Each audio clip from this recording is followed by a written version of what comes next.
না, আজকে লিখে আসি না, গতকালকে একটু 2 ওভারে 22 খেয়ে গেছিলাম, তখন আমরা সবাই আমাকে মজা নিচ্ছে, তো আমি বলছিলাম যে আমি এই ম্যাচে ভালো খেলবো, এটাই আর কি, স্যারকেও বলছিলাম।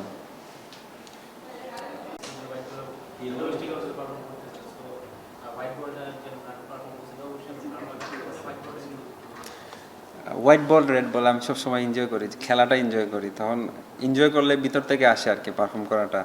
সো চেষ্টা থাকে সবসময় মাঠে যাতে এনজয় করতে পারি ক্রিকেটটা, এটাই আর কি। লাস্ট কয়েকটা ইয়ার ধরে দেখতেছি যে বিসিবি যখন ন্যাশনাল কন্ট্রাক্টটা অফার করে আপনার নামটা মানে অলওয়েজ দেখা যায় ক্যাটাগরি ডি এইটেই থাকে। তো এবার তো আপনার রেড বলের পাশাপাশি হোয়াইট বল পারফরমেন্সও ডোমেস্টিক টিমগুলোতে ভালো। আপনি কি এক্সপেক্ট করতেছেন যে আপনার ক্যাটাগরি ডি উপরের একটা স্ল্যাবে অ্যাটলিস্ট আপনার নামটা থাকবে? এটা তো আমার হাতে নাই, আমার চেষ্টা থাকে ভালো ক্রিকেট খেলা। ওনারা বিবেচনা করবে হয়তো আমি ডিতে থাকবো কি উপরে থাকবো, ওনারা বিবেচনা করবে। আপনার নিজের একটা ফিলিং হয় কিনা যে না আপনি এর চাইতে বেটার ক্যাটাগরিতে ডিজার্ভ করবো? এরকম কিছু ফিলিংস আসে না, আমি জাস্ট চেষ্টা থাকে ন্যাশনাল টিমে আমি রিপ্রেজেন্ট করব দেশকে, ভালো ক্রিকেট খেলবো। স্যালারি আপনার এটা হচ্ছে ওনাদের হাতে, ওনারা যে আমাকে যেভাবে আমাকে ওরা বিবেচনা করবে আমি এভাবেই আর কি মেনে নেই আর কি।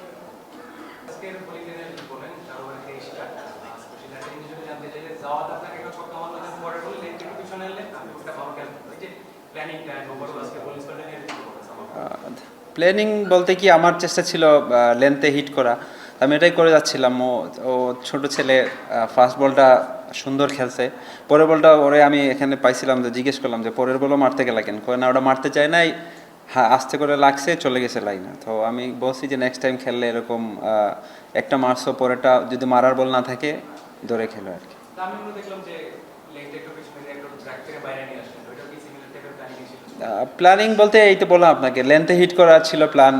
ও ওকে ওর মতো খেলে, ও যেরকম ব্যাটসম্যান, ওরা আমি যদি এলোমেলো বল করি ও মাইরা দিবে, তো আমার চেষ্টা ছিল যে ও স্টাম্প টু স্টাম্প বল করা, ও যাতে এসে বল করে আর কি।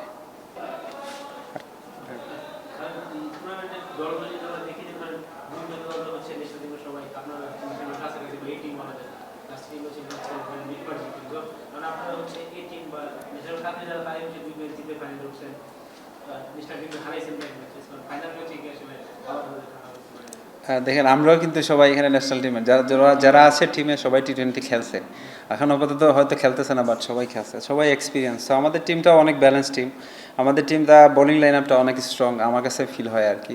তো আলহামদুলিল্লাহ আমরা জিততে পারছি আর কি ওদের সাথে। ফাইনাল তো দেখা যাক, 9 তারিখ আসুক, আমরা আমরা তো চেষ্টা থাকবে আমরা চ্যাম্পিয়ন হওয়ার। মানে সিনিয়র হিসেবে দেখেন যদি যে আপনি তো অনেক থেকে সিনিয়র যারা আমার সাথে খেললো আজকে মানে নিচের ব্যাচে আকবরের দলে যারা আছে, তো ওদের পাইপলাইনে আছে, মানে আমাদের পরেই তারা ন্যাশনাল টিমে আসবে। এই টুর্নামেন্টে দেখা গেল যে ওদের ওই ধারাবাহিকতা বা ইনটেনটাও ওরকম দেখা যায়নি, যেটা আমরা নর্মালি দিকে তাদের কাছে দেখতে পারি। যদিও তারাই হচ্ছে আমার পাইপলাইন, তাদেরকে আপনি কিরকম বলেন পারফরমেন্সে কি দেখেছেন? দেখেন ওরা কিন্তু এখনো শিখছে, তো এরকমভাবে এটা সুন্দর প্ল্যাটফর্ম পাইছে, এখানে শো করার অনেক কিছু ছিল হয়তো পারে নাই। তো আমিও দু একজনের সাথে কথা বলছি, তো ওরা নেক্সটে বলছে যে নেক্সটে আবার যখন আসবো এরকম জায়গায় আরও স্ট্রং হয়ে আসবো আর কি। মানে আপনি মানে স্কিল দেখছেন নাকি একটু সাহস বা সিনিয়রদের সেখানে? না, ওদের সাহস অনেক, স্কিলও অনেকটা, যেহেতু মাত্র আন্ডার 19 শেষ করে আসছে, তো এখন সামনে এইচপি হয়তো পাবে, আন্ডার 23 আসবে, তো এখানে ওইভাবে নিজেকে জ্বালাই করে আসলে এই জায়গায় এসে সার্ভাইভ করা ইজি হবে আর কি। টুর্নামেন্টটাকে আপনারা কি পার্সোনালি কিভাবে দেখতেছেন? বিশ্বকাপের ম্যাক্সিমাম প্লেয়ার বিশ্বকাপের রাডারে ছিলেন আপনারা, আপনারা যখন খেলতেছেন পুরো টুর্নামেন্টটাকে আপনি কিভাবে আমি টুর্নামেন্টকে বলবো অনেক ভালো একটা উদ্যোগ বিসিবি, যেহেতু আমরা বিশ্বকাপে যেতে পারি না, বাট আমরা যারা বসেছিলাম আমাদের জন্য একটা গ্রেট অপরচুনিটি। বিপিএলের পরে কোনো টি-20 বা কোনো ম্যাচ নাই, তো অনেক দিন বসে থাকা লাগতো, তো আমরাও খুশি যে এরকমভাবে একটা টুর্নামেন্ট হয়েছে। এবং এখানে ধরেন এখানে কিন্তু খেলাটা অনেক কম্পিটিটিভ খেলা হচ্ছে, অনেক ভালো খেলা হচ্ছে, দর্শকরাও মাঠে আসছে, তো আমার কাছে ফিল হয় এই টুর্নামেন্টটা অনেক ভালো, নেক্সটে যাতে আরও হয় এরকম টুর্নামেন্ট।